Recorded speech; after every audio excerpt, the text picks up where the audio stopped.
에드워드 웰스가 적은 위대한 그리스도라는 책에 보면 다음 같은 내용이 나옵니다. 우리는 세계에 대해서는 그렇게 생각하지 않는다. 단 세계가 우리에게 강요하는 것들에 대해서만 생각한다. 이 세계가 어디서 왔고 어디로 가는지, 누가 주관하는지 그거에 대해서는 그렇게 생각할 필요가 없고, 이 세계 속에 살아남고 경쟁하고 이기기 위해서는 뭐 해야 될지 그것만 너무 생각합니다. 우리는 인간의 문제의 중대성을 과소평가하고 있고, 그런 문제를 개선하는 인간의 본성의 능력에 대해서는 과대평가하고, 이게 문제가 얼마나 깊은가에 대해서는 아주 간단하게 생각하고, 이 문제를 저걸로는 해결할 수 있겠다고 너무 쉽게 믿는다는 말입니다. 과학이면 되고 기술이면 되고 합리성이면 되고 이성이면 된다고 생각합니다. 그런데 감정 때문에 안 되는 게 얼마나 많은지요. 그렇게 간단하게 해결되는 게 아닙니다. 그럼 예수님이 오실 필요가 없잖아요. 우리의 문제는 그렇게 간단하게 해결될 정도로 쉬운 문제들이 아닙니다. 베드로는 옥에 갇혔고 교회는 그를 위하여 간절히 빌더라. 베드로가 그 옥문 2개를 통과해서 나오는 그 문제는 절대 간절한 문제가 아닙니다. 간단한 문제가 저녁이 전날 밤까지도 믿음으로 싸워 기도해야지 해결될 문제지. 근데 우리는 인간이 갖고 있는 문제를 너무 간단하게 생각한다는 거예요.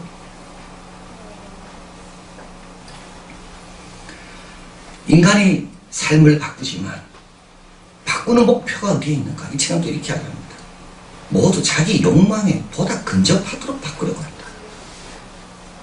내가 더 좋아지고, 내가 더 복되고, 내가 더 정의롭고, 이런 사회로 바꾸기보다는 어떻게 되면 내 욕망을 더 채울 수 있을까? 우리의 모든 기술과 우리의 모든 노력과 우리의 모든 생각들은 다 어디에 맞춰져 있습니까? 어떻게 보면 우리의 욕망에 맞춰져 있습니다. 희망은 어디서 올까요? 희망은 의미에서 온다고 말합니다. 의미가 있는 사람은 어디서나 희망을 가질 수가 있습니다. 의미가 없기 때문에 많은 걸 누려도 허무한 거죠. 의미가 없기 때문에 고통 가운데 있어도 힘든 거죠. 의미만 있다면 언제라도 참된 기쁨과 희망이 있을 거예요. 그럼 의미는 어디서 오는가요? 의미는 토대에서 옵니다. 내가 어떤 토대에 서고 있는가? 토대가 바른 사람은 그 토대의 기초에서 의미를 발견합니다. 우리의 토대는 뭡니까? 물질입니까? 직장입니까? 우월감입니까? 남보다 앞서는 겁니까? 거기서 찾는 의미요? 그 의미는 너무 약한 거예요. 참다운 토대는 하나님의 성품, 하나님의 뜻, 하나님이 함께 하심. 천지는 없어지겠지만 지구도 절대 토대가 될 수 없습니다. 우리가 보기에 지구가 큰 것 같아도 우주 1000억 곱하기 1000억의 우주 앞에 지구는 너무나도 작은 점에 불과한 겁니다. 천지는 없어지겠으나 하나님 말씀은 영원히 없어지지 않는다. 우리의 토대는 약속이 있지요. 우리의 토대는 하나님의 능력이 있고, 오늘 본문에는 세 목자가 나옵니다. 첫 번째 목자는 오늘 본문 앞에 있습니다. 교만한 목자입니다. 우리가 벗어나고 싶은 목자입니다. 1절에서 3절에 소개되는데 백향목, 잣나무, 바산의 상수리, 어린 사자 이렇게 아주 영화롭게 묘사되어 있습니다. 그런데 여기에 없는 게 있습니다. 양은 없습니다. 교만한 목자들에게는 양은 안 보입니다. 양은 이용할 뿐이죠. 우리가 피하고 싶은 목자예요. 그런 목자로부터 제발 벗어나고 싶어요. 양을 수단으로 삼는 목자, 양을 이용해서 자기의 권력과 자기의 부를 누리는 목자, 교만한 목자. 양은 없습니다. 이런 지도자들 얼마나 많은지 몰라요. 식민지에서 독립했지만 여전히 못 사는 나라들, 독립만 하면 잘 살 거라고 생각했어요. 그러나 독립했는데 과거보다 더 못 살았습니다. 짐바브웨 로버트 무가베 대통령 1980년 4월 건국 총리가 되었습니다. 지금까지 통치하고 91살. 근데 1980년 독립했을 때와 지금 비교해보니까 지금은 그 80년 식민지 있을 때보다 배나 잘 살았다. 지금은 반밖에 못 산대. 2001년 복권을 이제 추첨을 하게 되는데요. 이때 당첨이 누가 됐겠습니까? 이 대통령이 당첨이 되죠. 자, 이거 주면서 이거 추첨하라. 그래가지고 이거를 발표하는 사람이 너무 황당해가지고 이걸 발표해야 되냐 말아야 되냐. 이 사회자가. 여러분, 날마다 우리가 기도하는 게 뭐죠? 이런 독재로부터 벗어나기를 우리가 기도합니다. 시리아도 그렇고 북한도 그렇고 아프가니스탄도 그렇고. 두 번째 목자가 있습니다. 하나님이 엄선한 목자입니다. 4절에 보면 너는 잡힐 양떼를 먹이라. 8절 한번 읽어볼까요? 한 달 동안에 내가 그 세 목자를 끊었으니 이는 내 마음에 그들을 싫어하였고 그들의 마음에도 나를 미워하였습니다. 한 달 동안에 세 목자를 끊었다는 말은 지금 이 목자는 하나님께서 엄선해서 보낸 목자란 말입니다. 여기 가련한 양이라 되어 있죠. 잡힐 양이라고요. 너무 고생을 많이 했기 때문에 보통 목자가 가서는 이 상처를 치유할 수 없어서 하나님께서 엄선하고 그래서 보낸 목자. 하나님이 엄선한 목자. 이 목자는 두 지팡이가 있습니다. 잡힐 양떼를 먹이니. 그러니까 이 운명이 정해져 있는 양떼. 그러니까 잡히기 전까지라도 최선을 다해 이 양떼를 먹이자. 가련한 양이라. 내가 막대기 둘을 취하여 하나는 은총이라 하고 하나는 연락이라 하고 양떼를 먹입니다. 근데 이 구절에는요, 앞에 구절에는 양이 안 나온다 그랬잖아요. 이 부분은요, 온통 양으로 가득 차 있습니다. 이게 다릅니까? 우리 하나님의 생각이 지금 뭐로 가득 차 있을까요? 우리 생각도 가득 차 계십니다. 자, 그런데 이 엄선된 목자를 양이 거절합니다. 양은 이 목자가 싫습니다. 그래서 이 목자가 은총의 막대기를 끊어버리고요. 나중에는 연락이라는 일치라는 막대기를 부숴버립니다. 빛이 왔죠. 어둠이 빛을 싫어합니다. 왕이 우리에게 오셨지만 그 왕을 십자가에 못 박습니다. 하나님이 안 주셔서가 문제가 아닙니다. 주셔도 그게 고마우고 소중한지를 모르는 게 문제인 겁니다. 여기 은 30이 나옵니다. 가룟유다가 예수님을 판 액수입니다. 스가랴는 이사야 다음으로 예수님에 대한 많은 예언이 있다고 그랬는데요. 토기장에게 이 은 30을 던지잖아요. 제사장들이 가룟유다가 다시 가져온 은 30을 토기장에게 줍니다. 자, 세 번째 목자가 나옵니다. 우리가 선택한 목자입니다. 많이 부족한 목자입니다. 15절 같이 읽어봅니다. 여호와께서 내게 이르시되 너는 또 우매한 목자의 기구를 취할지니라. 은총의 막대기, 연락의 막대기가 아니고요. 이것보다 훨씬 어리석고 부족한 막대기를 갖고 양을 치는 목자. 16절 내가 한 목자를 일으키니 그가 없어진 자를 마음에 두지도 아니하고 흩어진 자를 찾지도 아니하고 상한 자를 고치지도 아니하고 강건한 자를 먹이지도 아니하고. 근데 이거 누가 선택했습니까? 양이 선택한 겁니다.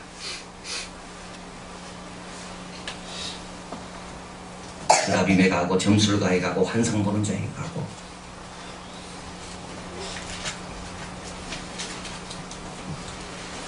자, 우리에게 주는 교훈을 발견해 봅니다. 첫째, 양에게 목자는 필수입니다. 여러분, 제가 양에 대해서 읽어봤는데요. 양의 시력은 10에서 10m밖에 안 됩니다. 여기서 끝까지밖에 안 보이고, 그 다음에 뭐가 있는지 모릅니다. 양의 시력은 너무 안 좋습니다. 양에는 병에 약합니다. 여러분, 제가 깨달은 게요, 우리 인간과 양은 너무 닮았다는 거예요. 왜냐하면 인간도 병에 약하기 때문에 병원이 얼마나 많습니까, 지금. 양도요, 코파리, 코에 달라붙는 파리, 그것 때문에 미친답니다. 그 코파리가 안 떠나면 양이 정신을 못 차린다. 괴로워가지고. 그래야 나중에 미쳐버린대요. 미쳐서 죽는답니다. 그 코파리를 자기가 제거할 수가 없는 거예요, 양이. 그래서 목자를 쫓아줘야지만이 양은 그래도 신경을 그 코파리에 안 쓰고 제대로 먹는다는 거예요. 양은 하루에 3번 목초지도 옮겨가서 먹어야 되는데 양이 어떻게 하루에 3번 자기가 먹어야 될 걸 찾습니까? 이익의 공격, 호랑이. 목자들이 제일 싫어하는 게 호랑이래. 왜냐하면 호랑이는 수십 마리를 죽여놓고 한 마리만 먹는다. 사자는요, 하루 종일 하는 게 먹잇감을 찾는 일하고 먹고 나서 쉬는 일밖에 없대요. 그러니까 사자를 당해낼 수가 없어요. 사자는 하루 종일 먹잇감을 찾아다니고 먹고 나면 쉬고. 새끼. 여러분, 양은 절대 혼자 못 낳는다, 새끼를. 목자가 손을 그 안으로 넣어서 자세를 바로 만들어줘야지. 끄집어내야지 새끼가 나온다. 여러분, 우리 목자 없이는 안 됩니다. 목자 계신 걸로 너무 다 있는 줄 알고 감사한 줄 알아야 됩니다. 교회가 있다는 걸로 얼마나 감사하고 귀한 줄 알아야 됩니다. 그런데 두 번째 교훈은 양은 바른 목자를 선택할 능력이 없습니다. 양이 어떻게 목자를 알아보겠습니까? 어저께 준마라고 우리를 키우시는 게 하나님 뜻이라고 그랬는데 어떻게 말이 좋은 말을 키우는 사람을 말이 알아보겠어요?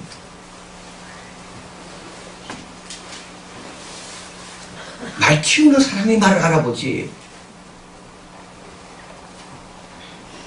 그래서 이게 가련한 양, 잡혀 죽기 위한 양, 이게 결국 우리를 이야기하는 겁니다. 그럼 어떻게 해야 됩니까? 세 번째 교훈이죠. 하나님의 은총을 소중히 여겨야 됩니다. 하나님이 오신 거에 대해서, 하나님의 아들을 보내신 거에 대해서, 하나님의 성도라고 이미 이렇게 불러주신 거에 대해서 너무 소중하게 여겨야 된다고요. 소중하게 여기는 게 뭐죠? 목자의 기능은 셋입니다. 먹을 걸 주는 거, 공급, 그 다음에 인도하는 거, 그 다음에 보호하는 거. 하나님을 가장 소중히 여기는 사람은요, 이 세 가지에 있어서 하나님의 주권을 인정하는 겁니다. 뭘 먹을까? 하나님이 맡긴 거. 내가 어디로 가야 될까? 하나님께 맡긴 거. 내가 어디 가면 보호받을까? 하나님께 맡긴 거.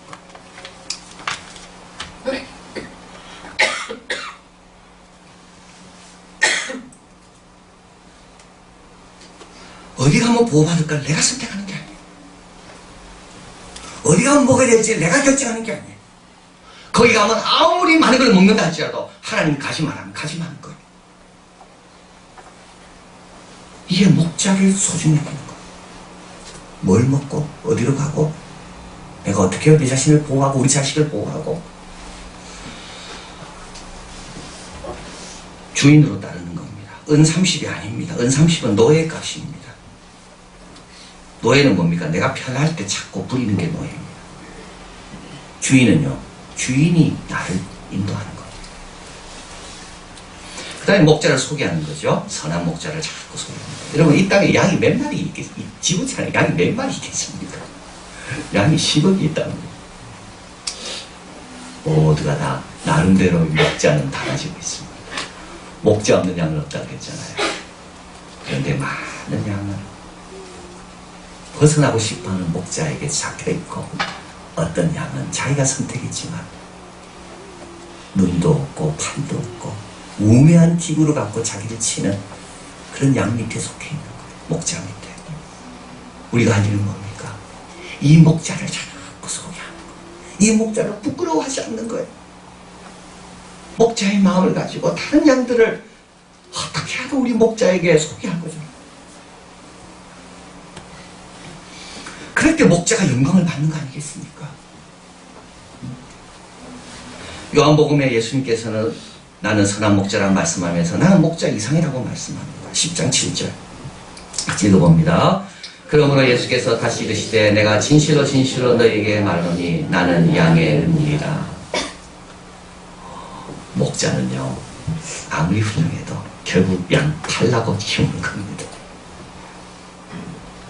그래서 예수님은 목자 갖고 설명하시다가 또 다른 하나의 설명이 이들에게 필요하다.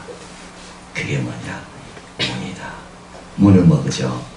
또 다른 곳으로 들어가게 하는 게 문입니다. 우리 예수님은 천국으로 들어가게 하시는 문이다. 그곳까지 나는 인도한다. 문과 목자가 같이 가야지 온전한 목자가 누군지를 알게 되는 겁니다. 천국까지, 하나님의 품까지, 또 다른 세계로, 또 다른 토대로, 거기에는 어떤 일이 있어도 희망이 생기고 의미가 있는, 얼마 드려야 될까요? 얼마 드려야 되겠습니까?